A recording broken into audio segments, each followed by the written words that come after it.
Welcome back to our speed coverage of the 24 Hours of Daytona. Don't forget, coming up at 11 o'clock Eastern Time, live streaming through the night at speed.com. And also at speed.com, you'll find galleries full of pictures just like this. Great shots from our men, Marshall Pruitt and John DeGeese on site. Go to speed.com for all things Rolex 24. And don't miss a minute of the action. Uninterrupted coverage continues through the night, streaming live at speed.com. Go there now to view the live stream, chat with fellow race fans, view those photos you just got a taste of, and a whole lot more. One-stop shopping for the Rolex 24 at Daytona. Speed.com. I'm Bob Varsha with Tommy Kendall and Dorsey Schrader up high above start finish. Andrew Marriott is in the pit lane, as is Jamie Howe, who's standing by with another Jamie. Well, Bob, we're actually sitting down because Jamie McMurray just got out of the O2 car. Jamie, you just told me you're tired. What's it like out there racing? Yeah, our car is really good, so it's a lot of fun when you're actually racing for position. Sometimes you get in the car in the middle of the night, you're not really racing anybody. So that was a really good time. Our guys did such a good job with both the 01 and the 02 car. A lot of fun to drive tonight. I know you take road racing very seriously. What do you do to prepare for a race like this? Well, there's not a lot you can do. You get so excited. Last night I woke up at 4 a.m. and I was laying there and my heart started beating fast. And in my head I'm thinking, I really hope I'm in the car tomorrow night at this time. So, we all love racing. And I think for the guys that aren't racing for points, especially Dario, Scott, Joey, Juan, this is so much fun for us because it's all about winning, and we're all together, and you just don't get to do this in any other sport where you have guys from different series. It's fun to get to race with these other guys on the track. I was running with I think McNish, who is just one of the greatest road racers there is, and I thought I had him pass twice. And you think about taking it easy and give and take, and there was no give at all. I'm like, I don't know where he's going, but really racing hard, so that was fun. After that stop and hold for 30-second penalty, you made up quite a bit of time. What was that push like? Well, I'm honestly wasn't driving that hard. I got very lucky with traffic, and I'm amazed at the tow you get when you get a couple of GT cars side by side. I couldn't believe the amount of time I was making up on the straightaways when those guys would run side by side and I'd get a good run out of the bus stop. So I think we have the best car. We just have to not make any mistakes and get to the end and not have any failures. Our car's really quick.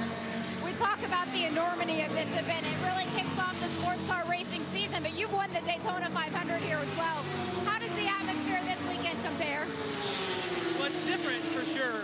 And I woke up this morning and I walked out and I told my bus driver, I'm like, I wish when we're here for the Daytona 500, it was this relaxed for me. I got up, I went and worked out a little bit, ate breakfast, just kind of hung out. And when you're here for the Daytona 500, because that's our sport, it's very nerve-wracking, and there's just a lot of tension.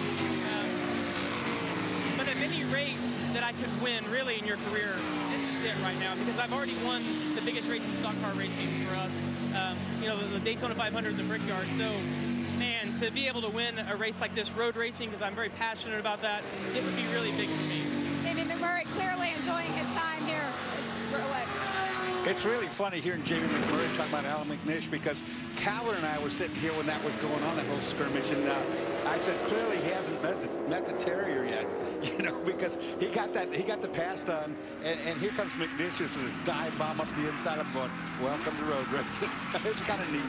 I think it's a little bit like last year it was the Scottish Terrier and the American Pit Bull and Allmendinger. I think he's more a little golden retriever, but I think when he has to, he can get tough. And one thing that he's so soft-spoken and thoughtful and so forth, he's turned into one of the premier road races. You don't hear a lot about him heading into Sonoma and Watkins Glen, but he's really been a front runner, and I think his time here has really sharpened up his game for over there. All the close-ups of the 44 Magnus Racing Porsche are to demonstrate that once again the splitter is broken off the front of that car. Andy Lally at the controls, currently shown 7th in class. Report is the team will try to fix it on their next pit stop, but for now Andy's out there to do the best he can. Porsche doesn't have a lot of weak links. One of them, however, is this spoiler and its attachment. We've seen it many times. It's pretty easy to knock that thing off, and once you've knocked it off, it keeps getting easier to knock the next one off. And unfortunately, it's crucial because of the rear engine. They have all the front downforce they can get. There's the leader in class right now. Ferrari 458, Marco Frezza. And this is kind of what Ganassi in the 01, McMurray says, I think we've got the best car. The 44 had appeared to be the best car. And this is the kind of stuff that can, you know, once you have that sort of, like you said, it's sort of the weak link. And the pace that you have to run, the curbing that you have to use, it's hard to get around that. That's different from what I mean, we couldn't be on those curbs. You couldn't be that stuff to cars before, you know, and hope to finish this thing. But nowadays, they just slam on through. Once someone does it and gets away with it and lasts, then everybody has to do it. The game gets raised. There's Ryan Dial in the 2 car. He's had a pretty fraught stint thus far. Got in the car, locked them all up, and straight lined the chicane, and then was brought through the pit lane for a drive-through for speeding in the pit lane. And that's a problem that a lot of cars have had thus far in the Rolex 24. Well, once again, we have a different procedure in place for pit lane speed. Before, it was just pretty simple. It was a radar gun, and you could only go to X amount of speed. But now there's loops in there, so you can cheat a little bit. But one time, when you cheat, you get caught sometimes. You know, it's just a different system that the teams will have to get used to. And I would argue the risk reward of trying to game those lines in this situation is not worth it. When you're in a cup race and you come in with 40 cars nose to tail and they're all going to do 14-second pit stops, you can't leave that on the table. But here, you know, to have a drive-through penalty and lose a minute, that doesn't make sense. It doesn't make sense. By loops, Dorsey's referring to the electric sensors down the length of the pit lane. I believe there are 8 of them out there. The car passes over the loop, and it's basically a time-speed distance equation, and the math doesn't lie. If you're going too quickly, you'll get stopped. There's been some concern that the drivers aren't aware of where all those loops are, and thus they're miscalculating as they try to blast off pit lane. But your point is well taken, Tommy. Why risk it? Now we understand we may see the 2 car in the pit shortly with a potential tire problem. Jamie Howe had more. Well, I just checked in with team owner Peter Barron, and he said Brian is complaining over the radio. They know that they have a flat spot on the right front tire, but they don't want to go down a lap. So they're actually going to make Brian just drive around on him. Once they get a full course caution, then they'll come in, but they're not going to go down a lap to get him a fresh tire. Of course, a flat spot on the front tire is not a problem by itself. What happens, however, is if you start braking it above 80%, it gets to that flat stop and it stops again, and it scrubs some more rubber off, and sooner or later you do, in fact, have a blowout from that. Yeah, look at Peter Barron working hard in his bed. Then he raised his hand. I think he's actually texting someone. He was honored with a Rolex watch as the team owner of the year at the Grand Marshals dinner last night, and well earned. Its Star Works operation had a banner campaign last year. We'll be back with more from the Rolex 24 at Daytona.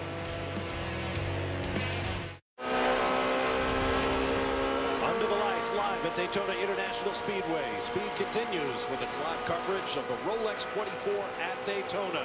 And this is a battle for the lead in the GT class. The 63 is Marco Frezza trying to hold off the similar Ferrari 458 Italia of Mark Wilkins. Wilkins gets top-end run on him, but he's being very conservative on his braking. He's not going to make a mistake this early in the deal. Mark's a really good driver. We've seen him in the Daytona prototype ranks, but now a pair of Ferrari 458s being passed on the top side by a prototype, and you can see the speed differential. That's Mike Rockenfeller. Wilkins was smart. He popped up there to get a draft off the faster car. He pulled back down. He saw another car coming up on him. Being very cognizant and courteous. It's part of the responsibility of the GT cars. Yes, they have their own battle. Wide. Yep. And that lets, you know, he let that happen pretty gentlemanly.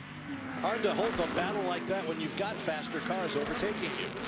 That's the ebb and flow. And, you know, tomorrow morning or tomorrow afternoon, that would have not been that nice. And that's the time to not be nice. That's exactly. Time to go. Speaking of going, Juan Pablo Montoya holds fast lap of the race. He now has an 8.2-second gap over second-place Ryan Hunter-Reay. Montoya set a lap at 141.327. And there's a look at the 66. TRG Porsche, one of 3 cars in a race for a man who regularly brings multiple car entries. 4-time winner of the Rolex 24 with his team. including overall in a car very much like that one back in 2003, Kevin Buckler. Let's hear from him. Well, Kevin, you've got York Bergmeister really pushing hard now, but you're not in a podium position at the moment. No, we were up on the lead lap just a little while ago. We had a little miscue in the pits. It's really tough. Both cars exactly at the same time. We had to try to get around one of our cars. Took a little extra time to fuel. York's running great right now. All three cars are out there doing good laps. Team's been making some rocket pit stops, and I'll tell you one thing: this field is competitive. The last 2 years, it's been like nowhere on earth. I mean, these guys are all really, really good, and it's just a flat-out sprint race. We're only, less than 6 hours in the race right now, so. Kevin, you're in transition period here because you're moving over to Aston Martin. You've got some very exciting plans. Just outline what you're doing. Yeah, the program is, we're really excited. The program is massive and far-reaching for us. We've been working on it for almost a year. We're taking over all of the operational side and the competition side of Aston Martin Racing for the North American continent. Still running with Porsche here at the Rolex and also with some stuff in ALMS, but it's a really neat program. We're running everything from the track day cars and the GT4s all the way to the American Le Mans GTE class. And this is a transition year for us, really getting suited up for next year in 2014. One of the coolest brands on the planet, and I'm so proud to be involved. What these guys are doing with the merger of the two series, powerful schedule, powerful management team. It's almost like it's a little moment in time, right now sports car racing is hot. We're glad to be a little part of it. It'd be great to have a British car out there. Now, you remember me. I'm in your promotional video for your wine, Adobe Road. I'm still waiting for that free case.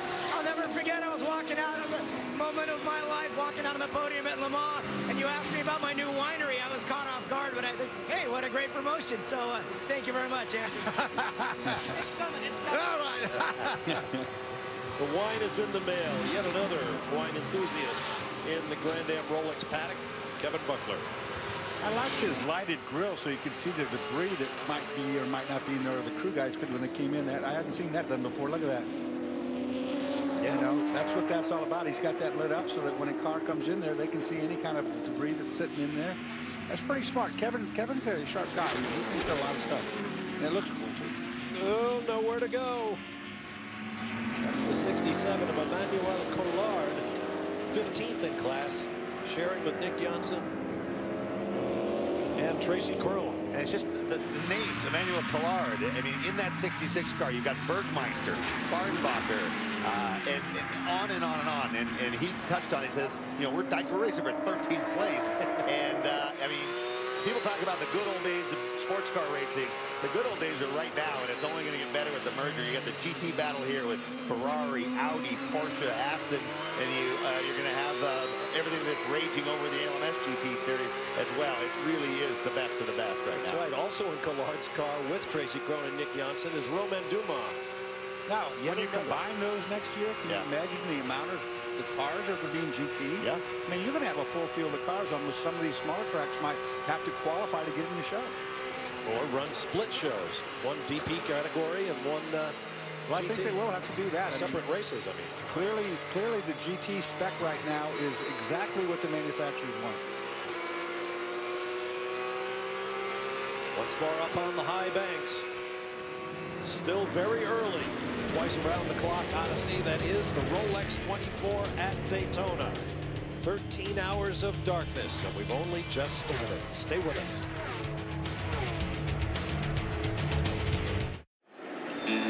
Endurance racing is no longer about handling a fragile car with a delicate touch. It is about taking a robust one and wringing every last drop of speed out of it. The driver waiting for his turn at the wheel anticipates an all-out effort for the duration of his stint. He is fresh, rested. He has eaten the right food. He will have changed into a clean suit, and doubtless he will have been watching the progress of the race here on Speed. Now is the time when the full burden of the team's hopes rests with him. The months of preparation have led him to this time and place, and now that it is up to him to carry the torch, does he shrink from this responsibility? No, he welcomes it.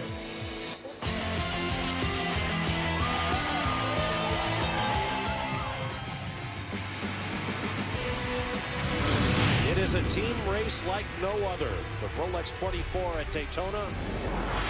3, 4, and sometimes 5 drivers in a car. And the way they work together is critical. As you can see, the party is fully underway out on the midway, and it will go deep into the night and into the early morning. Here's a tweet from James Hinchcliffe. What do you guys think? Try to crash the speed commentary box? Well, he can only do it if he does his Kimi Räikkönen impersonation. Otherwise, we're going to lock the door. He does an awesome Kimi. And if you followed Formula 1 on speed, you know exactly what we're talking about. Well, and before Kimi Räikkönen, I think Kimi Räikkönen learned to not care from the original Honey Badger, Juan Montoya, and this is why Tim Keen wanted him in the car. He lowered the fast lap, Pruitt's fast lap, by a half a second. And we talked about the temperatures being optimal and so forth, but he is laying them down.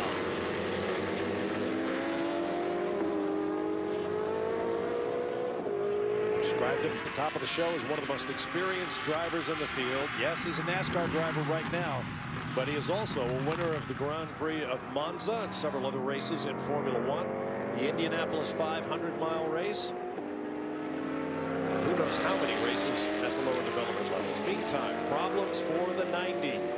Spirit of Daytona. Corvette prototype dragging. Is that exhaust or is that I suspension? think it's a bracket. It looks like some sort of a bracket might have cracked at a weld or something, and it's dragging along. It could be the exhaust, and it could be the exhaust bracket. It's been dragging a while, so whatever is rubbing is getting thinner and thinner and thinner. It won't be there much longer. You can see the heat. You can see the glow off the headers. We saw it in the back of the Starworks car. You can see it there. That's all over Gavin. I mean, the names, the big names, no matter what graphic pops up, it's another huge name, isn't it? I was going to talk about this earlier, and Tommy, you've done it too. You know, you get almost complacent. You're so comfortable in the car, you're going along, and you come up behind the car like that, and you can see, you're looking underneath there, you can see those headers all red, you can see that sparking, and you almost get hypnotized. You know, you forget that you're going along at 195 miles an hour, and you're just like going, how cool is that? Look at that exhaust.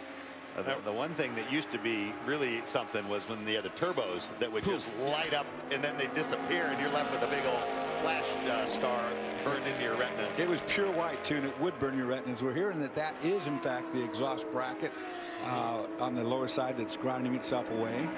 I would imagine the teams are seeing the same pictures you are at home, so they know that they've got a problem. And I think he has made a pit stop since we first saw that phenomenon a while back. So surprisingly, the Chevy engines, they did this. It was the Gainsco team that did it first.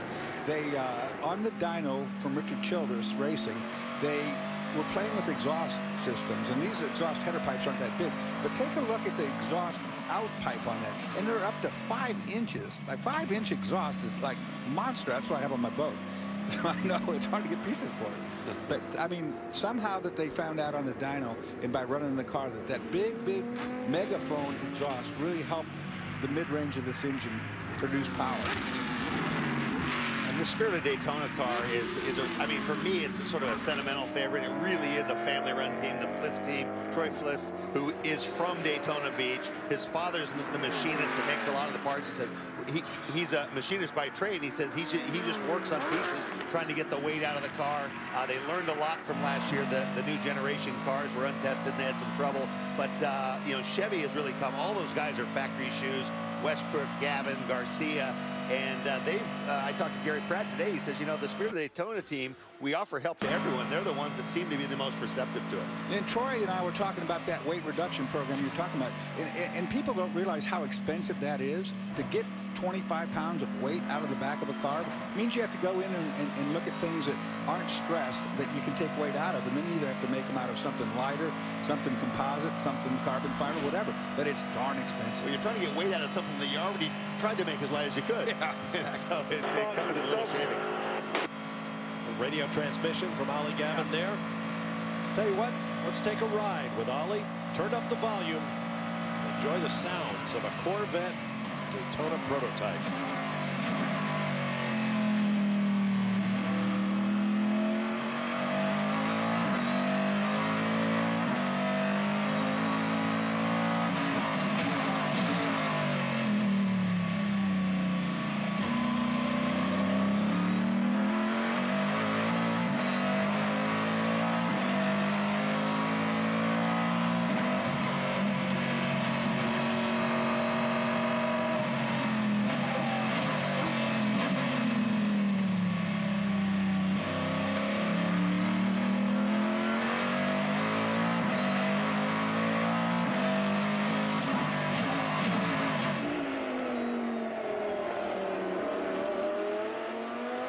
Big fun.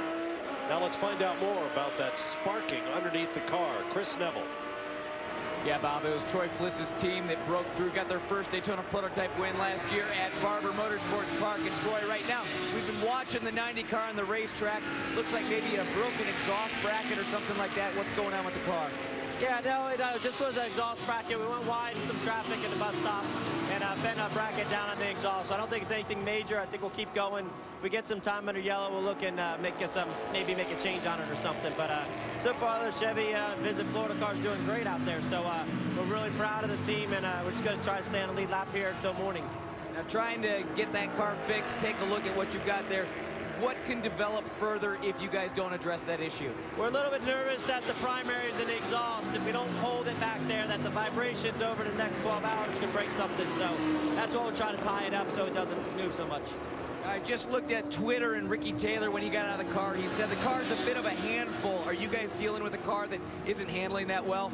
Yeah, to be here and you know how the Chevrolets run at the Daytona racetrack, it's not the greatest one for us right here right now. So we're working really hard on the aero package to keep our top speed up because there's so much time to be gained around here. And I think we just need to work our tires harder than the other guys, so we have to manage everything really hard. Well, we've got a lot of time to go.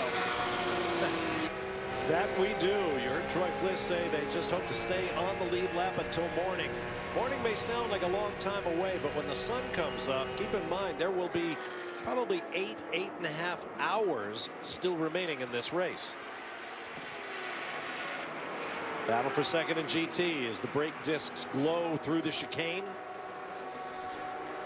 Marco Frezza, who lost the lead to Mark Wilkins in a battle of Ferraris. And now Frezza has fallen over 5 seconds behind Wilkins. And he's fallen into the clutches of Damian Faulkner. You want to talk, I mean, we haven't even talked about this car. And coming into this was probably one of my favorite Porsches. You've got Jeroen Bleekmolen, who just won the Dubai 24 Hours. A lot of people think he's the fastest Porsche driver on the planet. You've got Faulkner, which some people think is the fastest Porsche driver on the planet. You've got factory Porsche driver Marco Holzer and current ALMS GTC champion Cooper McNeil. And so, oh, look at that. Oh, man.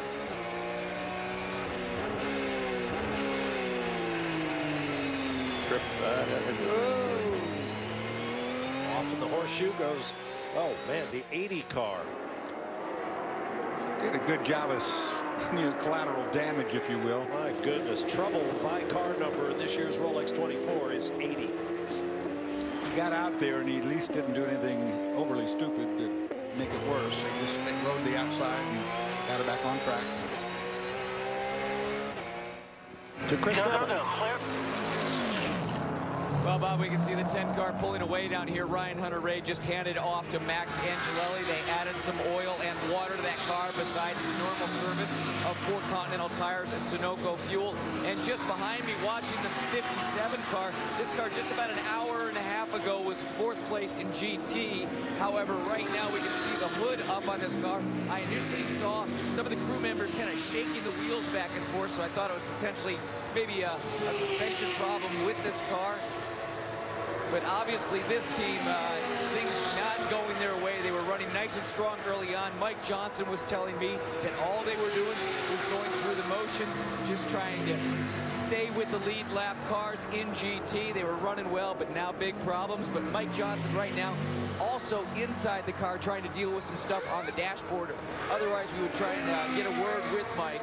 But big problems for the Stevenson Camaro. Yet another very strong driver team. Robin Liddell, John Edwards, Jan Magnussen, and Tom Milner.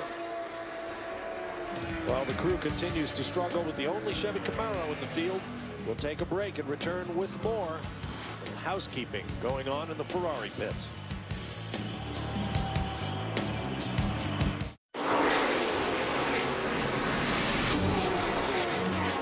I would say the most challenging aspect is the traffic. There's so many cars. Definitely traffic's the hardest part of this. Not hitting anybody is the big challenge at the 24. Go to Le Mans, you've got 50 cars over that huge 8.5-mile track. You come here. We're going to have so many cars here. You got 60 odd. the track's a lot shorter. It's fairly easy to run fast laps. Me come across a gaggle of cars where it's pretty obvious that there's 2 or 3 guys in there that have no clue. It's their first time. A lot of different drivers that aren't in the cars very often. There's a huge difference in levels of ability and experience. At some point you're going to hit somebody, and hopefully you don't do it very hard. It's not losing the 1 second or 4 seconds per lap in traffic. You just have to be really on top of your game and never let down for a second.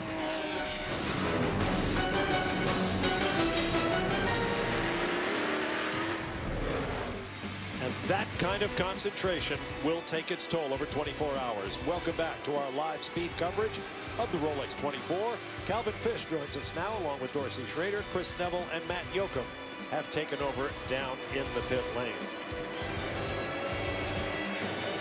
I mentioned at the top of the show that there are a lot of teams and drivers in this race each year for whom just getting here and perhaps qualifying well or just getting through the 24 hours is a bit of a victory. They are drivers who do not race as often as the pros do, and that's, oh boy, now we've got a real problem with the 90.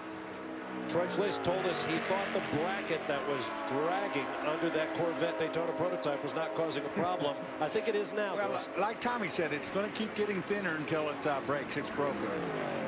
And I think the officials will probably not let it go on much longer. They want to give these guys a chance. They don't want to ruin their race, but by the same token, if something breaks, someone can run over it, cause a flat tire, cause an accident. So safety is really #1 at this point. I mean, they've got a lot of time to recover. Let's not do anything silly. Back to my point about other drivers, the levels of experience and ability in this race are wider than you will find in any professional race on the planet. And that can have an effect on the race. It has time and time again over the years.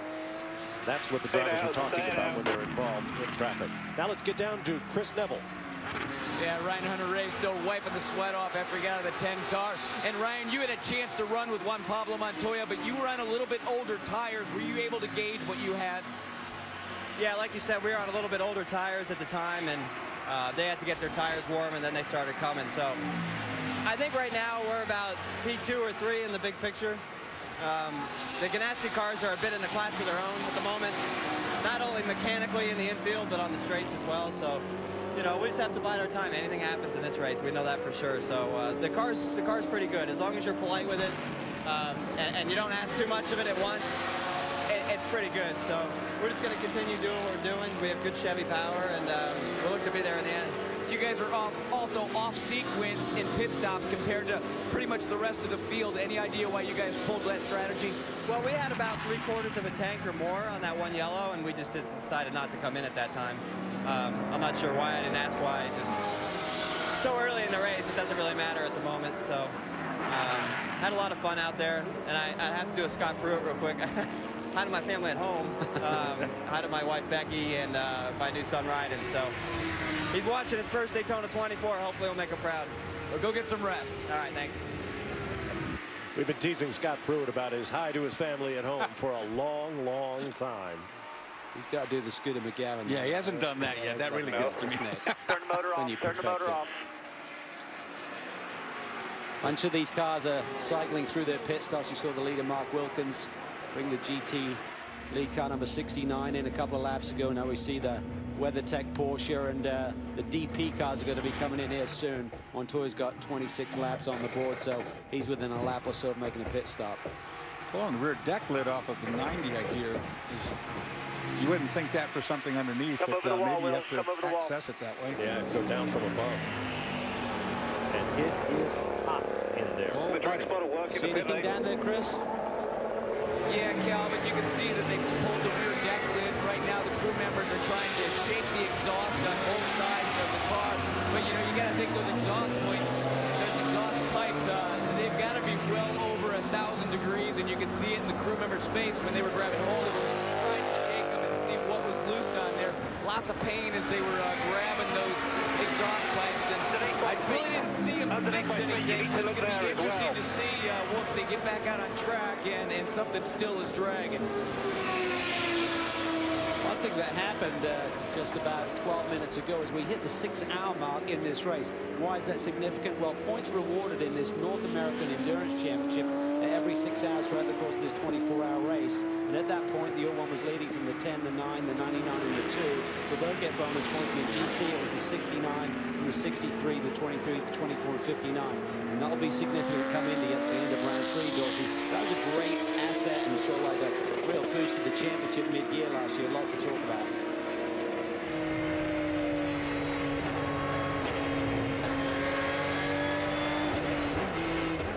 Watch Alec Jogues' car here while it was on pit lane. There's a bag of ice that he's put next to the right rear. Yeah. That car just in for... not sure if they intended to top up the driver cool box or something. That would be my guess, yeah. Just in case. That's probably what they were doing, is replenishing the cool suit, the cool boxing bag there. And then it fell off the pit wall. So now here is the sister car for the Alex Jogues team, the 24 in WeatherTech colors.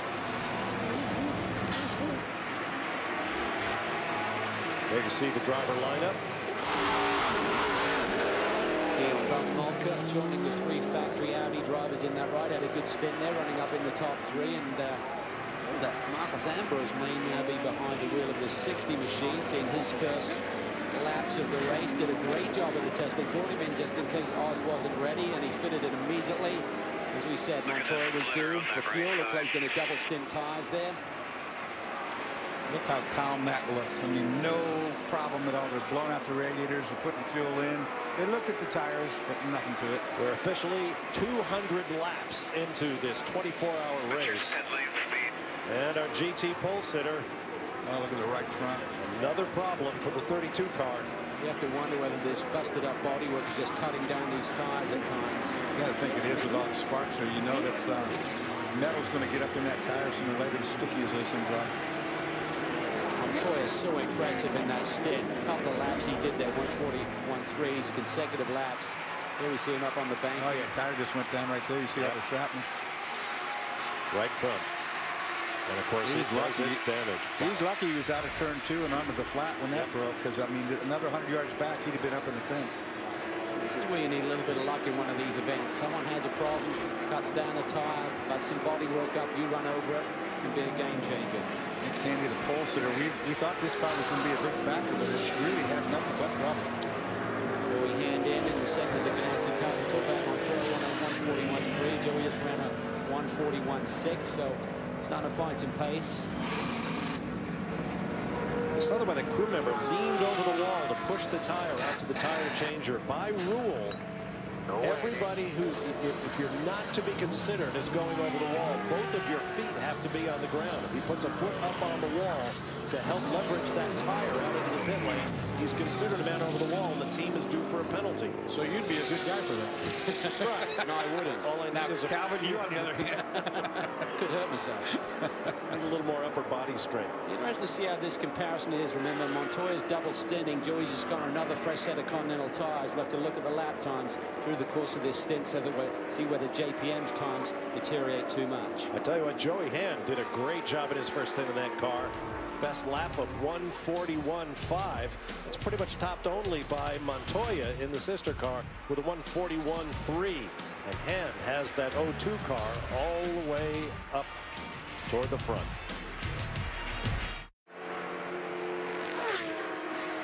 Welcome back to Speed's exclusive live coverage of the Rolex 24 at Daytona. I'm Bob Varsha with Calvin Fish, Dorsey Schrader, down in the pit lane, Chris Neville, and Matt Yoakum. Yellow headlights mean GT cars, white headlights mean Daytona prototypes, and that Daytona prototype is another from the Legion of the Damned. They just had nothing but woe on the number 43 car for Team Salem. Tommy Dreesy behind the wheel right now, and he's got into it. Here we see him trying to go around the outside of the WeatherTech Porsche. That was nice and clean, but just got in there way too. That's coming back up onto the banking, I believe, off the infield, and he's gotten there a little bit too deep. Punched the front pretty good. Now he's in a really bad spot. He's down on the apron. That part's okay. But the fact that he's not moving any longer, and you can see he's busted the radiator, all the radiator fluid running down there, and it's overheating. I would have chosen to just keep going to get it back to the pits, because it's not going to do him any good sitting there. it might bring out a full course caution. We've seen it. We've seen one time before in this race where that didn't bring out a full course caution, when the 00 Mazda was parked down in the apron for quite a while. It's kind of weird, this spot in the race. If we did see a full caution period, there's only one car out there right now amongst the top 30, 40 cars that has done more than 10 laps, and that's the number 10 machine. So we may not see too much activity on pit lane if it does go full course.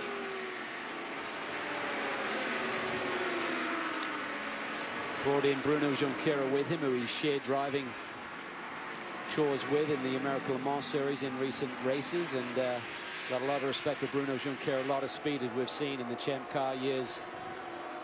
Just a front runner and gone through a bit of a dry patch with his career, but certainly deserves a great shot in sports car racing. Still really, really fast. It's kind of hard to tell on that onboard because the camera was moving what exactly did happen there. It's a strange place to crash, though, and I agree with you. I do believe it's coming back onto the banking on the back part over there, but can't say. See Montoya trying to put some GT traffic out of the way, but when they're running side by side, sometimes you just got to wait. Even Montoya has to be careful at times. Let's try another look at the 43 going around and see if we can figure out what happened. It's a little deceptive because the camera's moving right here. Yeah. See if he gets back over to the right-hand side of the road. Turns into turn 6. He just never makes the corner. No, he just carries a lot of speed and just rides wide all the way through. Haven't seen any fluid down other than his after the crash.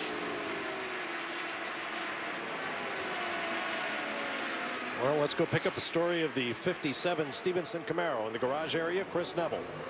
Yeah, Bob, the car's been down here for a while since we saw it on pit lane just a bit ago when the team had the hood up and trying to figure out what was going on. Initially, the problem was John Edwards behind the wheel, and he didn't have radio communication. So when he came in, he was having a difficult time telling the team what exactly was wrong with the car. But it seems that they cut a brake line, and so they lost the brakes on the car. They brought it back here, so they're fixing that brake line, also doing a brake change. But I'm also noticing that we've got the crew and also Mike Johnson at the back of the car taking a look at what might be a gearbox differential. What's going on at the back of the car? We know about the brake issue. What are you checking out back here? Man, we just got everything going wrong right now. Burnt brake line, and Jan was having trouble with that, so we're fixing that, and now we're seeing a slow fuel leak drip at the back of the cell. Seems to be pretty small, but I don't think it's not a safety concern or anything, but the last run that we did, we ran out of fuel very early. We've been having a lot of trouble with fuel delivery, so I don't know what we do at this point. We're still trying to come up with a plan. Well, obviously, this day is not going well for the Stevenson group. Matt? And running in the 11th position is Dane Cameron, catching over Katie Crawford. You told me every stint on the racetrack is a learning session. What have you learned at this juncture of the race with the car? I've learned that I need brake pads that last longer. I've learned I need to learn something about the car in the heat. We just haven't run it in the heat. I mean, it has definitely changed. Just things about the maintenance that you need for a 24. Just, you know, this is the longest we've ever run this car. So I just can't wait till next year. You told me you couldn't wait for this race to get going, but you always felt like with a new piece, it was going to be a learning experience, but you were going to have a hard time sleeping the night before. Definitely. You start to worry about all the things that you haven't thought of. There's a few things that I saw that I hadn't thought of. I've learned things already for next year, but for a sprint race, I feel better. You know, we ran pretty well in the beginning. We had a little bit of trouble in traffic. I still don't know enough about this car. I need to test some more. But I think for our first showing, you know, if we can just keep going, just really want to keep going and keep learning how the car changes as it runs in the heat, the cold, the tires as we run them. You know, we've run stint and a half on a set of tires, which is pretty good, so trying. All right, thank you. They're running in the 11th position. Simon Pagenaud standing by to get in the car in the next stint. We have our third full course caution here at the Rolex 24. And by the way, Katie Crawford is a great role model for young girls who'd like to get involved in racing. Engineering the 42 car. We'll be back.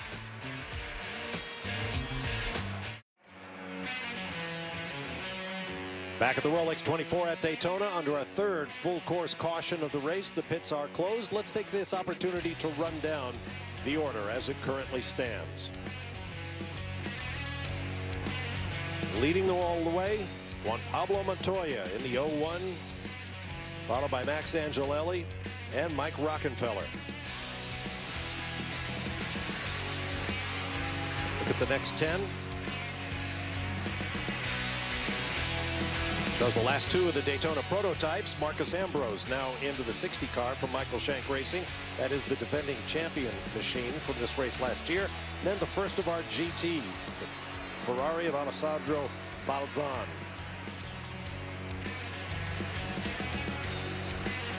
A lot of great names there. Bergmeister, Raginger, Scott Sharp, Patrick Long, Romain Dumont, Michael Waltrip. More GT cars. 36 GT machines started the race. 17 Daytona prototypes. A few DPs scattered back in the field. And the final runners. 51st place Tommy Dreese, who just hit the tire wall, bringing out this full course caution. Joining us in the booth right now is Bruce Knox, Executive Vice President of Circuit of the Americas in Austin, Texas, where the Grand.Am Rolex Series and the Continental Tire Sports Car Challenge will race the first weekend in March. Bruce, thanks for taking the time to come chat with us. Good evening, Bob. Always good to see you. Last time I saw you, Barrett Jackson, you were selling the Batmobile for $4.2 million. That's right. We've got an open pit lane right now. Bruce, obviously the first race you ran at the new Circuit of the Americas was the United States Grand Prix, which was an overwhelming success. Going to be kind of a tough act to follow, isn't it, when the Grand.Am rolls into town?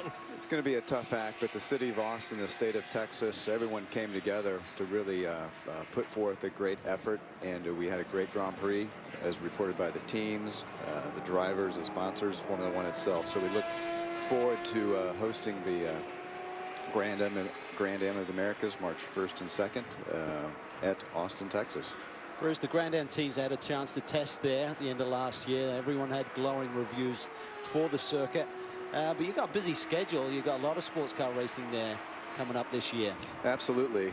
Grand.Am, we have MotoGP coming up in April, V8 supercars in May, and then America Le Mans with the World Endurance Championship in September. Walking through the garages today, everyone's asking, how do we get on the track? What's your schedule look like? So we're excited. I think Grand.Am of the Americas, presented by Gainesco and Total, will be a phenomenal event. And looking at Daytona, looking at Sebring, looking at Le Mans, our goal is to really elevate and have Circuit of the Americas be one of the stops in the sports car world. I know those S's got everyone's attention there. The GT car's not like an F1 car downforce. That was a handful through there, they said. Let's get down to the pits and Chris with the Ganassi team. Yeah, Calvin, during this long caution here, the Ganassi guys, they're going to take advantage of doing one of their brake changes. Typically in this race, they're going to do 2 front changes, 1 rear change. They're going to do all 4 corners on the 01 and the 02. And this team, unlike a lot of other teams, they change the entire corner. The rotors, the caliper, the brake pads, all in one piece. They've got a quick disconnect line on there. All they have to do is loosen 2 upright bolts that hold the entire piece together, and then they can put a whole new system on, about $2,000 a corner. And the nice thing about that is those new calipers going on have fresh seals. They can also add about 500 cc's of brake fluid to each corner as they do that, and that new brake fluid and those new seals give the driver a lot of good feedback in that brake pedal. Nice stiff brake pedal, something that they can really feel like they can go out and fight with when this race comes down to the finish tomorrow. We'll probably see another brake change, I'm assuming sometime in the early morning hours, but this team, the 01 car was first one in here. I think we're about just a little bit past a minute right now on this brake change. I watched them twice this week, and they did them in about a minute 15, and this team right now finishing up the rears, just getting these upright bolts in, and probably going to get this one done in about a minute 30. And the 02 car, they're already getting the wheels back on that car, so the 02 car looks like it's going to be the 01 out. There's that long reach to get the tire out to the car while keeping both feet on the ground on the opposite side of the pit wall. And you notice that both of the right side brake changes were done at almost the exact same instant. This group is well drilled. Cars will soon be on their way. Our guest is Bruce Knox, EVP at Circuit of the Americas. Bruce, I know the track was built to be a multi-purpose facility, and you hosted your first big concert, if I'm not mistaken. We have the first big concert coming up, actually, April 5th. Kenny Chesney, so good country music in the heart of Texas. We're excited about that. We have a deal with Live Nation, and they're going to promote some major acts going through. So again, motorsports, entertainment, and business with our event center. We're looking at really using the facility about 360 days a year.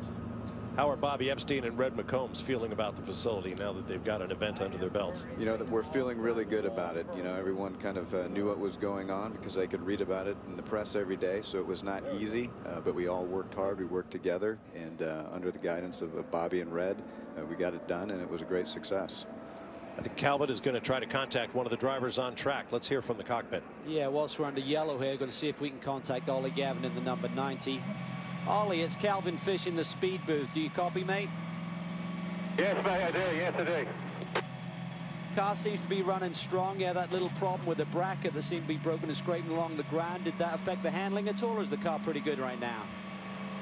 The car's not bad. I mean, we seem to be having a bit of a traction issue, and we are just a little bit down maybe on top speed to the BMW. But I think that we're in with a fighting chance. I mean, everybody in the Spirit Daytona team and the Team Chevy are pulling and pushing as hard as they can to try and get us back up into the lead lap. But it is a battle certainly with all the traffic and everything else that's out here at the moment. People going off, dragging dirt on, and the other sort of inevitable hazards of driving at night around Daytona. Certainly you're coming off a great year, mate, winning another ALMS championship and with some familiar friends in the squad here today. Tell us about Westy. How nervous has he been with his wife expecting back home in England? He's actually been pretty good. You know, for a man that's expecting his first baby, I expected him to be a little bit more like a cat on the hot tin roof, but he's pretty much kept it in check, and he's been pretty cool about the whole thing. He has been checking his phone very regularly. We're not sure whether that's the messages from his wife or whether that's to see who's tagged him on Facebook or Twitter. All right, mate. Well, great to chat. Go get him. Thanks, mate. Will do. Richard Westbrook. I think he's been pranked this weekend, probably more than he wants, about the arrival of his first child, which we understand could happen at any moment. More pit stop action as the GTs hit the pit lane now. There is a brace of Ferrari. 63 cars run strongly in the first battle with the A Motorsport number 69. They currently hold the lead as they hit pit lane. Alessandro Balzano has really become one of the leading lights in the Ferrari squad, just doing great things with this car. Sat on the pole last year at Mazda Raceway Laguna Seca, and we expect to see a lot more of this squad this year. Well, Bruce, I hope you and all the folks at Circuit of the Americas like us at Speed, because you're going to be seeing a lot of us between Grand.Am and MotoGP and V8 supercars and on and on and on. We like you a lot. You do a phenomenal job, and again, we look forward to Circuit of the Americas being one of the top stops in sports car racing. What can fans do to get tickets? CircuitoftheAmericas.com. Go to CircuitoftheAmericas.com. Grand.Am tickets for a 2-day ticket, $59. A great value from an entertainment standpoint. And if you're looking for the VIP experience, we have a VIP experience for $549. Getting back to that $59 ticket, grandstand option, the famous turn 1 with the elevation change, and turn 15. So really, from an entertainment value, quite the bargain. And we look very forward to promoting Grand.Am. Great. That's Bruce Knox, Executive Vice President at Circuit of the Americas. Grand.Am will be there the first weekend in March. Get your tickets now. And we'll be back to the Rolex 24 at Daytona after this.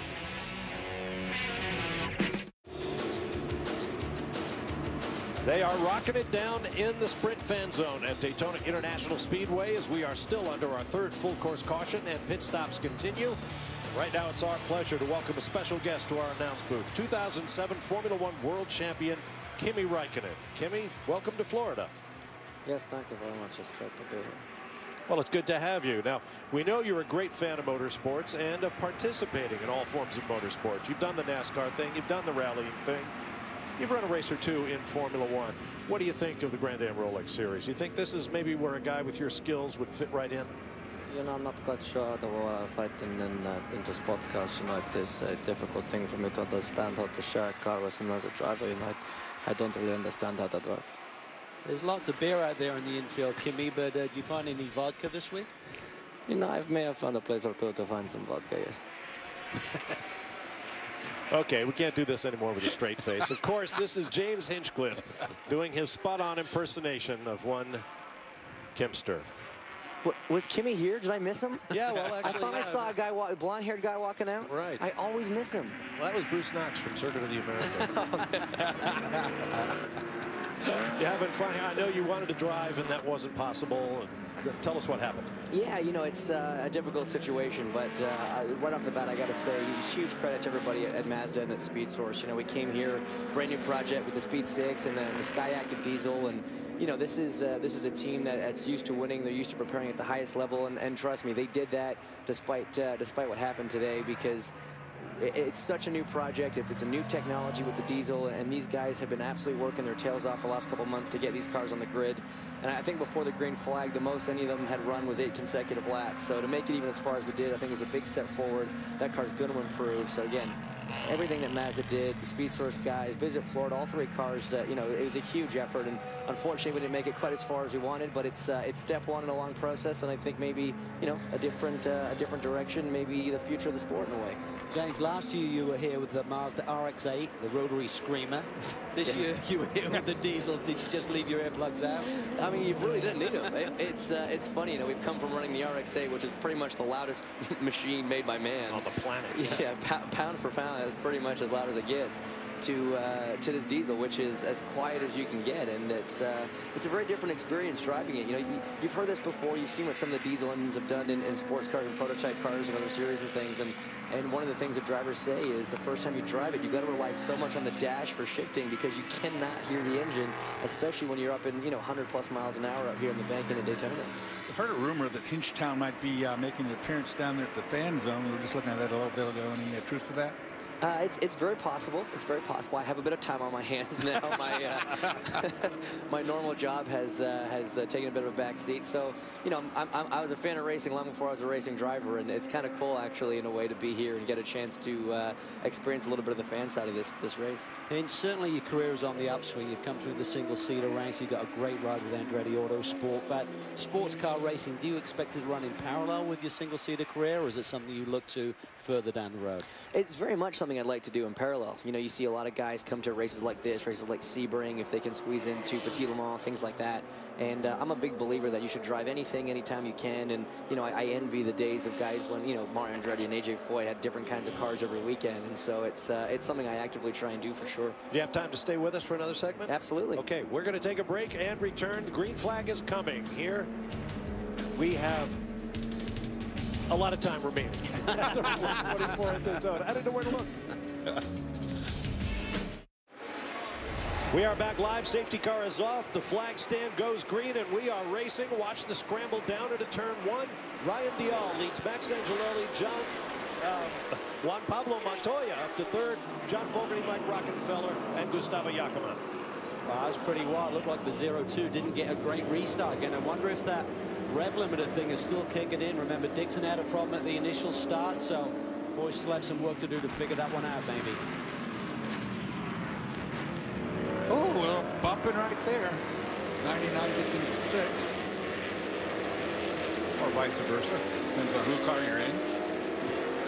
Ryan Dial really had a coming out party here a few years ago for the Starworks team when he went head-to-head with Juan Pablo Montoya. Really made the world sit up and notice his abilities, and then of course he came back and eventually won the race with the Action Express team. And what a year he had last year. 21 podiums out of 27 sports car races around the world. Just a season to remember, certainly, and he wants to go one better, finishing runner-up in the championship. He wants to win it this year. Up onto the banking.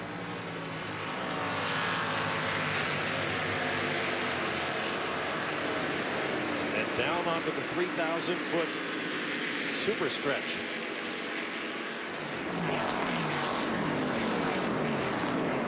Looks like those guys got away with the side-to-side slap. You got to watch out for tires being cut when you do that. These cars have a tendency to really get a deflated tire. And now we have word the 0-2 car for Joey Hand is going to do a drive-through for too much speed in the pit lane. It happened again. Pretty crazy that these guys, some of the most experienced drivers in the business, are having this happen. Montoya had it happen when he first went out on his very initial stint. Now Joey suffers the same consequences right here. And this costs you about 65 seconds. Calvin, you brought it up before. It's Excuse me, 35. It's not a stop and hold, so it's just a drive down pit lane. It's about a 35-second delta. Is the reward worth the, the penalty? It's not, of course. If they're trying to cheat this timing line deal where it's like an average speed within each segment, it's just not worth it to lose 35 seconds for possibly gaining a couple of tenths. So if that's the game they're playing, then I don't get it. Now let's check the restart for a collision between Pedro Lamy and... That's not over yet. They're going to push you off the road for that. Leaning on Marcos Ambrose. Wow. I think you want to rough up Marcos Ambrose. No, I don't think he's a tough boy. He's going to come back at you. Keep in mind, 3 is 47 laps behind the leader. Yeah, that's why he did that, too, because if you were really in the game, you wouldn't do something. Nick Longy behind the wheel now at the AIM car. They didn't make a pit stop. Some of the others did, so his tires aren't going to be as fresh. And sometimes when you stay out on what are essentially warm tires, you can get a little bit of pickup as well you got to deal with on these opening laps when you go back to green. Quickly to the pit lane and Matt Yoakum. And catching up with the Michael Shanks Racing number 60. They've gotten 2 of their laps back. And AJ, when they made the repairs, you got back out with the 60 car. Did it feel the same or did the car feel different to you? It was close to the same. Everybody at Michael Shanks Racing, they did a great job. Just one of those things that happen. Have a tie rod break early in the race. Now, no fault of anybody's, but the steering is cockeyed about, I don't know, 10 to 15 degrees to the left, but they did a good job. They eyeballed it. Car's pretty good. If we get a long yellow, we could try to fix it, but right now we're just fighting hard. We're gonna never give up, keep fighting. So got a long race to go. 5 laps still down. You just changed brake pads. And by the way, good news for you, they now have a new left side mirror. That is true. That as I went knocking off signboards and everything, mirror came off, which you never really think is that important until you start having to pass people on the inside on the left. So we're getting it fixed, man. These guys never give up. They fight hard. I love this race team. I love Mike Shank. He's into it. His hair's still looking good. So we got a long time to go. We're gonna have some fun. We'll get back and win this thing. And AJ, Bob is hashtagging on Twitter, never give up, in case he forgets, because he is a race car driver, so sometimes he might, forget a little bit. He also has it tattooed on his shoulder, never give up. Yeah, I don't want to ask. Matt found that. He actually offered that up on his own. Oh, okay. I'm like, come on, are you Stick kidding? with that story. Stick with it. James Hinchcliffe, IZOD IndyCar driver, is still with us. James, how much racing have you done? Sharing a car with a roof over your head, driving at night, and so on? Not a whole lot, if I'm honest. I did the Rolex 24 with the Speed Source guys in the RX-8 last year. And before that, I had done the July race here in a Daytona prototype with AIM Autosport. It was our first ever race actually in Grand.Am, driving with Mark Wilkins. And before that, I did it was actually an ST race in Grand.Am with Speed Source and RX-8 back in 2005. So it's not much experience, and it was spread over a pretty long period of time. This battle up front is heating up. Dorsey Montoya wants the lead in the biggest way. He got a run on DL, went to the outside, was trying to do one of his classic around the outside down in turn 1. DL was having none of that. And Angelelli is there as well. This could get ugly in a moment. Yeah, I think that woke up Angelelli, because when he saw that happen, he said, okay, I'm going to get up here tighter in case something happens, I can get through. I believe it was 2008 when these guys had a tremendous battle. Ryan DL in the Star Works entry, and Juan Pablo, of course, driving for Ganassi that year as well. See how they stack up here. This is like a dyno test right here on these high banks. That's exactly what I was about to say, too. I want to see who can pull the top end here. Ganassi always likes to run these cars here at Daytona super trimmed out. There's some minimums that you have to run now with these DP chassis, whether it's a Riley or the Corvette body. But even so, they try and minimize that. Gives you a little bit of fuel efficiency. and they know that to win this race, you've got to have straightaway speed. Calvin, you're talking about them running trimmed out here during that caution. Juan Pablo Montoya and Tim Keen talking on the radio back and forth about his thoughts on the car, and that's exactly what he was telling Tim. He said that he was thinking tomorrow they might need to add a bit of downforce because right now in traffic he's had the cars a little bit too trimmed out. Also thought the brake package, it was a little bit too hard of brakes. He wanted something to give you a little bit more aggressive. You see Montoya right now going around the outside of DL. So already talking about potentially having to make some changes to that car to be a little bit more racy tomorrow. And as this battle going back and forth, Tim Keen on the radio reminding Juan, hey, we've got 17 hours to go. Be patient. Yeah, but Juan's doing what he likes to do best, go wheel to wheel. This is exactly what Brian Till and I spoke to Timmy Keen about the other day. We said, you put Juan Pablo Montoya in the championship car. What do you think? And he said, I can handle Juan. You just got to talk to him. But when he gets there in a battle like this, I wonder if he just turns that radio down. He probably just unplugs it. Yeah. Dorsey and I have been out of the saddle for a long time, so it's easy for us to sit here and watch this. But for you, is it tough to be here watching this stuff going on? It's gutting, man. You know, it's this race is so much fun. And like I said, I had the chance to do it for the first time last year with the Speed Source crew, and especially when you do it with a good group of guys. You know, Sylvain Tremblay, Jonathan Bommarito. What's been dubbed is, if you follow either one of us on Twitter, you know that Marino Franchitti's basically my stepbrother, the way the two of us get along. But it's been great. Oh, action here. Around goes the long 69.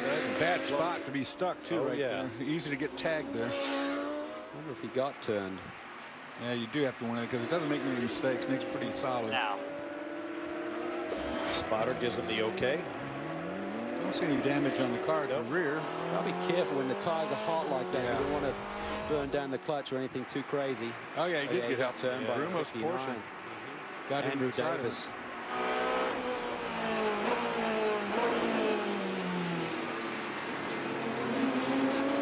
Pretty late in the corner. Yeah, it was, yeah. I thought he'd slowed because he had seen Davis coming up the inside. Watching all of this contact, James, what do the guys who run your day job think of you coming out to do something like this? Well, luckily they love it. There's one thing I'm allowed to do. It's get into anything with four wheels and a steering wheel. You know, anytime you're driving something that's keeping you sharp. I was actually doing a go-kart race last weekend in Palm Beach, just because we have so few test days in IndyCar this season. So I decided to get back to my roots and drive my girlfriend out to a go-kart race, which was a first for her, and that was a bit of a different experience. But no, it's great. Let's take another look down in turn one now. Now, who didn't know this was going to happen sooner or later? Montoya keeps trying the outside line, and Ryan's not going to have that happen. I mean, as a driver, there's an ego thing, I think, that kicks in. You do not want to be passed on the outside line. So he just takes it in there real deep. There goes Montoya. He's got that little bit of extra straightaway speed. A little pop here. Half a car length. And you can try and float it around the outside. If the car in front of you doesn't have good tires, sometimes you can pull it off. But Ryan's an equal match right now. Calvin, you said it before. I mean, I don't think they did either. But that Ganassi car is trimmed out and it's pulling up from another 5 mile an hour at the top end. But then he's got to get on the brakes earlier, and Ryan's got the downforce to make that inside move. That's right, but we know Montoya's got incredible car control, and he can drive a car on the edge like this. How many moves in Formula One did we see him make that we didn't think would stick? Oh my gosh! I mean, he wasn't in the sport for 5 minutes before he was locking wheels with Michael Schumacher. I remember hearing stories when he went to the Speedway for the first time and he was driving the car loose around that place and just amazing everyone. I've never done a hitch, but that's got to be a wild ride. Normally you hit the pits, right? And just give me a bit more rear wing. There's a pretty golden rule at Indianapolis. As soon as there's any correction, you crack the throttle and you come in. But sometimes discretion does not get the better part of valor. And some guys like Juan Montoya can pull it off. And guys like AJ Foyt could pull it off. Mario Andretti could pull it off. It's a short list of guys that can drive a car loose around the speedway. And I think that was the secret of Montoya's success in the Indy 500. And he is so good on cold tires.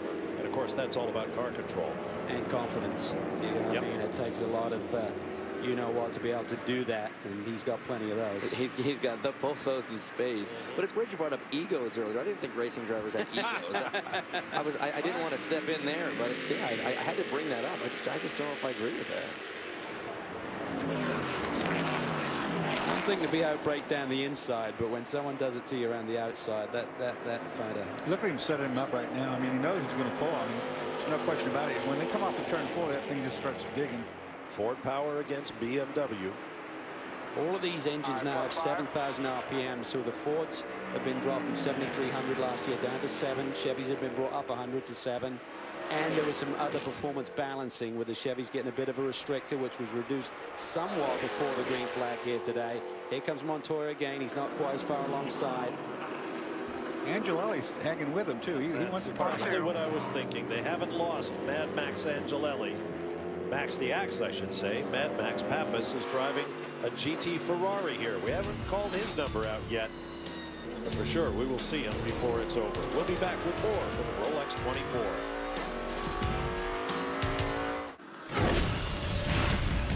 Just under 17 hours to go in the Rolex 24, and here is our Sunoco move of the race thus far. Just a minute ago, Juan Pablo Montoya finally got the jump he needed and drove around for first place. Well, he got a little bit of an extra draft off that GT car, and then Ryan Dial sees the traffic up ahead. Didn't want to fight it too hard. Probably the safer bet at this stage of the game, Dorsey. That was about the 5th attempt at making that work, so I mean, he knew it was coming sooner or later. It's hard to hold back a car that can out-top end you on this racetrack.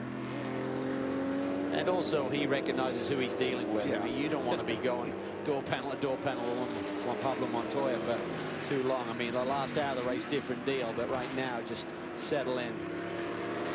He let him know he was there, though, didn't he? I mean, they're going to go at it again tomorrow. It's a lot of fun, too. Hopefully. The thing is, it's a lot of work driving down the inside of every major. It's not like he had one run on him. It was into the bus up and into turn 1, lap after lap after lap. And it is a lot of work defending that hard and driving in your mirrors. And with 17 hours left to go, yeah, I think that was probably a pretty smart move. Yeah, when you're driving offline, it's easy to make a mistake. You just carry a little bit too much speed in, and if you're on a shallow angle, suddenly wash out wide, and then you look like an idiot. So, good smart play by Ryan Dial, but good racing at the same time.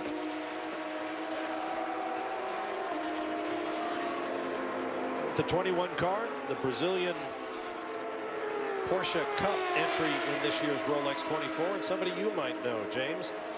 Tony Kanaan. I've heard of him.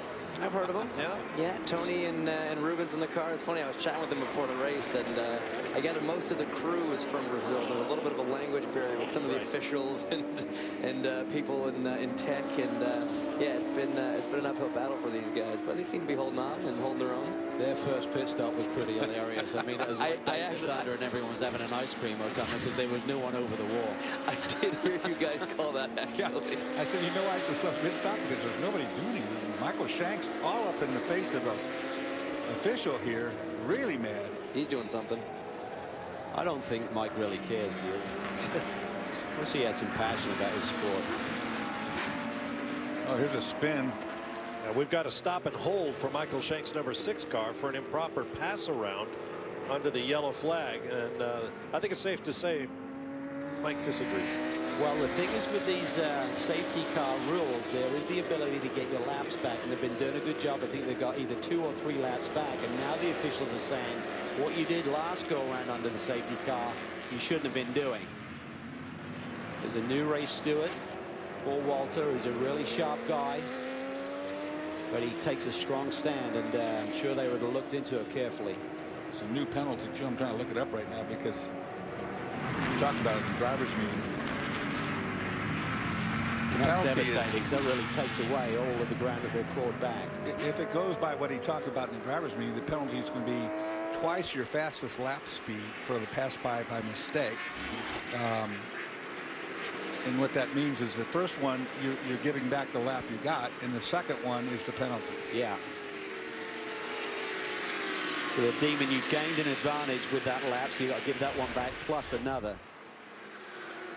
More hijinks down in turn 1. This is your mate here, Hinch. TK going for a ride. You got to remember, he doesn't have IndyCar downforce and carbon brakes right now. I'm sure you'll give him a hard time about that one. I'm sure he'll give me a hard time for saying that, actually. You guys do seem to have a lot of fun on the outside IndyCar trail. I'll tell you what, it is such a family. You know, this is a family sport in general, and you know, the IndyCar series, especially with the traveling that we do together, and you know, when you're on track with the same group of guys week in and week out, and you know, your lives are literally in each other's hands, and it is such a family atmosphere, and it makes it so much more enjoyable. There's a little bit of tension down there in the Shank camp right now. Well, actually, it looks like this penalty is not for the 60 that we were talking about making laps back, but the 6 car that was running well. That was what I said. Sorry, Bob, it's the other car that's running well inside the top 8 and had been fast all day. Which may account for some of Michael Shank's ire. Now he's got the second car with a problem. This was the fastest car of the non-BMW brigade in qualifying. Michael Valiente put this car 4th on the grid, and let's get down to Matt, who's going to try and catch up with Shank and see what's happening. And he is talking to the team on the radio. Michael, your take on the penalty? They said on the last safety car period that we passed a car, a GT car, under yellow. My problem with it is that they're giving us a 3-minute penalty, and they never told me to pit. The marshal in my pit stall has made a massive mistake, and I'm getting and now Gustavo's taking the blame for it. So it's ridiculous. If they want us to pit, the guy in the pit lane has to tell us to pit. He told me we're fine.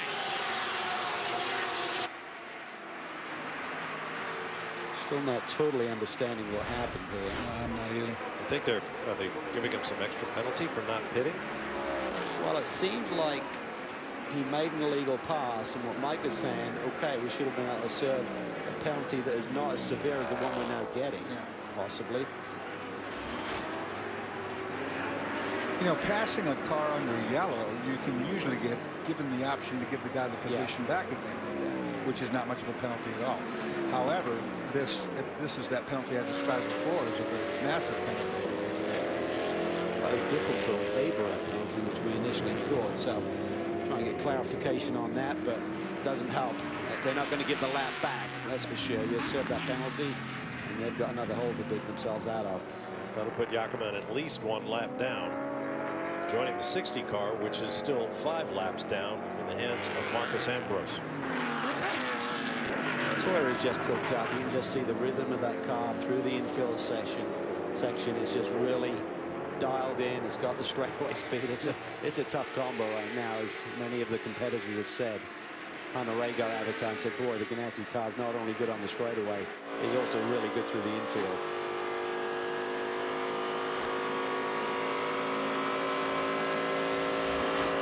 On board is Brian Dial,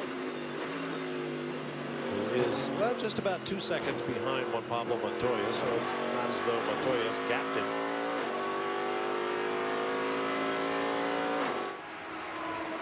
Keeping it close, as they will attempt to do throughout the night.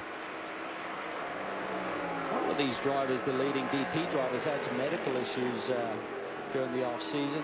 Memo Rojas had knee surgery, and Ryan, in fact, had a herniated disc, which he was trying to recover from. Then had a severe bout of the flu, and it really affected his training, trying to recover from the back injury as well. So he said he's really had to be in a hurry-up mode in terms of his training, getting ready for this, what is a brutally hard race.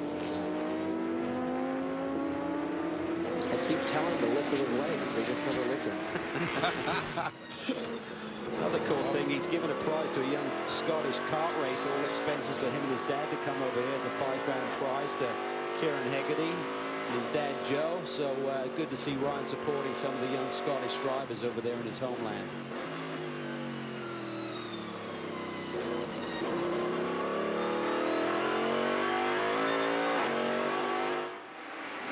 Fun just to sit back and listen to the sound of that big Ford V8. I want to thank James Hinchcliffe, a.k.a. Kimi Räikkönen, for joining us here in the booth. Good luck to you in your Eyes on IndyCar season. Don't worry, I know what I'm doing. But I probably should go, because I borrowed Dixon's golf cart, and I think he's on track soon. So I should probably run. Thanks for having me on. Funny thing about that T-shirt, they were selling those at the Barrett Jackson auction in Arizona. I went up and asked how sales were. He said, well, we're selling a lot of T-shirts, but the funny thing is nobody seems to know what that means. Another break coming up here at the Rolex 24 at Daytona. There's your top 5 in each class. We'll be right back. America's premier endurance race is live on Speed. This is great stuff. This is what Grand.Am racing is all about. Exclusive coverage of the Rolex 24 at Daytona continues tomorrow at 9 Eastern, live on Speed.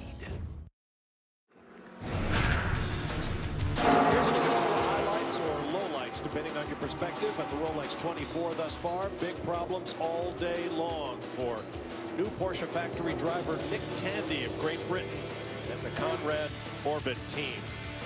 Then major drama for the defending champions here. AJ Allmendinger had a clever break on the tie rod there. There you see the repair. Cost them 7 or 8 laps. They're in recovery mode. Then Bruno Junqueira went for a ride in one of the Salen's DPs. Got away with that one. This car has had trouble all day. The Sky-Active diesel with some mechanical problems. It will go in and out several times. And this Sylvain Tremblay, another one of the Sky-Actives, it was day done for the 70. Restarts have been interesting, to say the least. Nobody exactly sure when they're supposed to go. And you can get this kind of chaos when that happens. See the 02 there in the middle of that one. Then we saw a big spin, cut tire. The 80 Porsche goes for a ride. Bet he's dizzy. 68 car has been in the wars all day long, and seems to be the favorite spot of the trouble down in the back chicane area. And Alex Figge in the Audi R8. Quick spin. Excitement down in turn 1. This great battle between Ryan Dial and this was Alan McNish and Jamie McMurray, the other pair of drivers in those two cars. Then a problem there. McMurray, released from the pit, ran over the air hose, and that resulted in a penalty. Had a good recovery. Then Jan Magnussen hits one of the Brumos Racing Porsches wheels that was out there in pit lane. That was his problem. He got a drive through for that one, plus a hold. And the chicane again. Catches 27, got lucky, didn't get into the tire wall.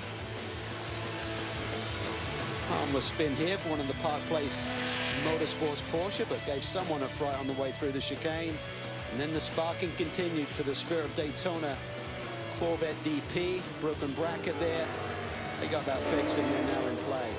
Oliver Gavin driving. Nick Longy tripping over the 59 Brumos Porsche and spinning the Ferrari. And this was the battle between Juan Pablo Montoya and Ryan Dial. Lap after lap, corner after corner, until finally Montoya was able to complete the pass for the lead. Most recently, a penalty, and a controversial one, on the 6 car from Michael Shank Racing. Michael Shank not at all happy, as you can see. You think?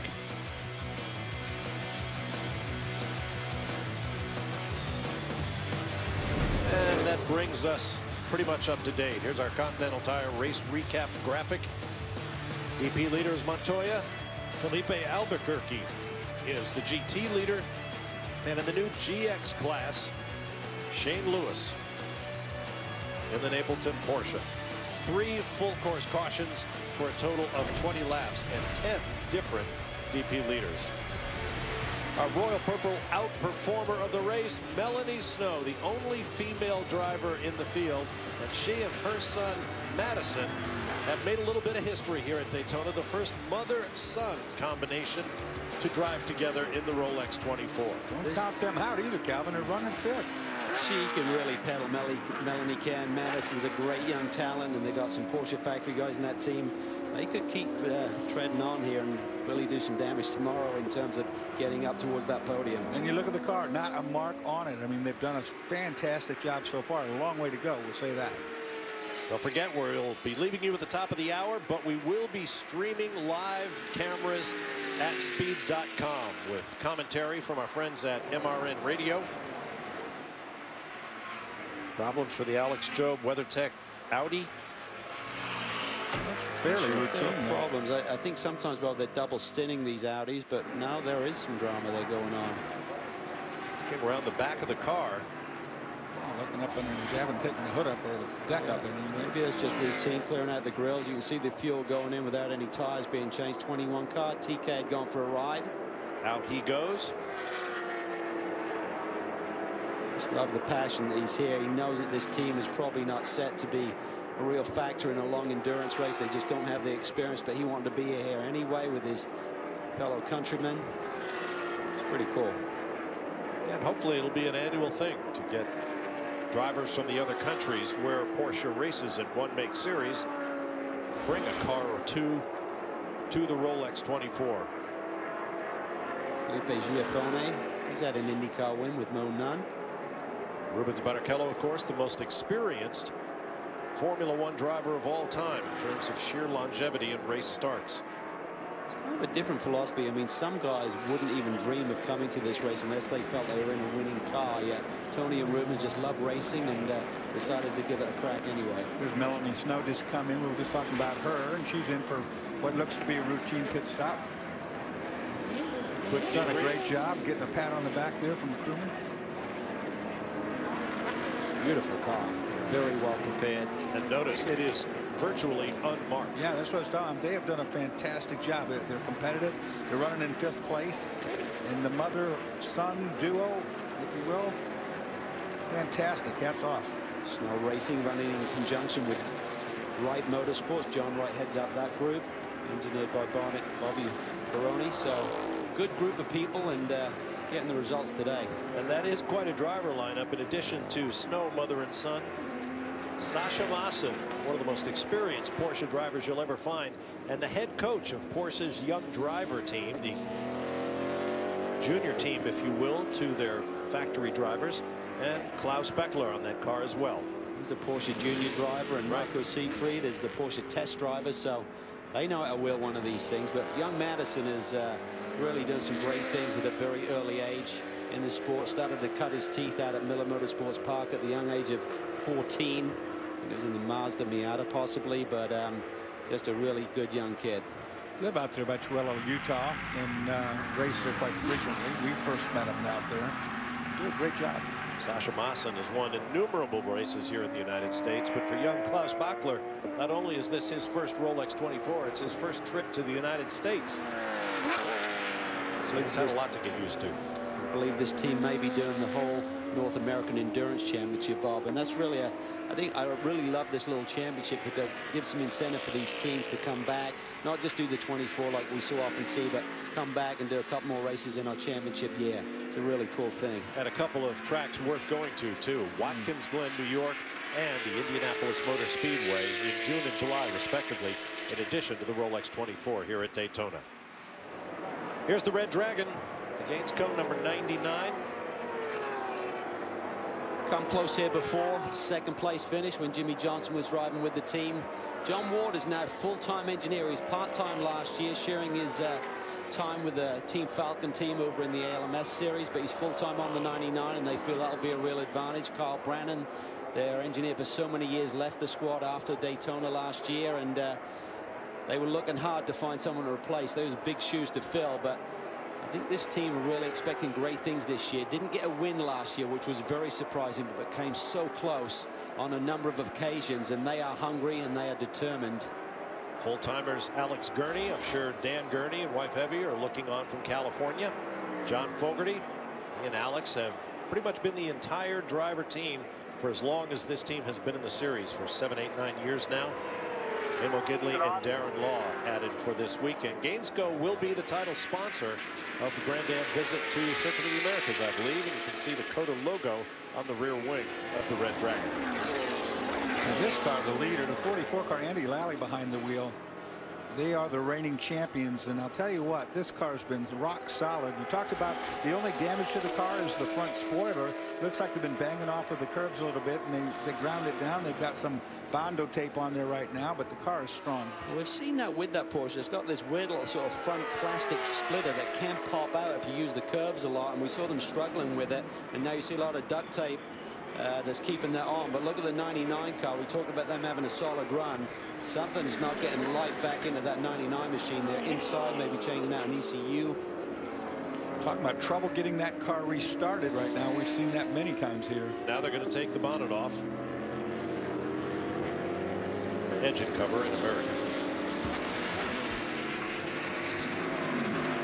Well, this does not look good. More disappointment for this team. One empty space on their resume as a group. No victories in the Rolex 24. One more break, and then as much action as we can cram in to the remaining minutes of our day one coverage Saturday at the Rolex 24 at Daytona. We'll leave you at 11 o'clock Eastern straight up. live streaming at speed.com, and then we'll join you again at 9 a.m. tomorrow morning, Eastern Time, to take you all the way to the finish and beyond. But we're not done yet here at Daytona. Stay with us. We'll be right back.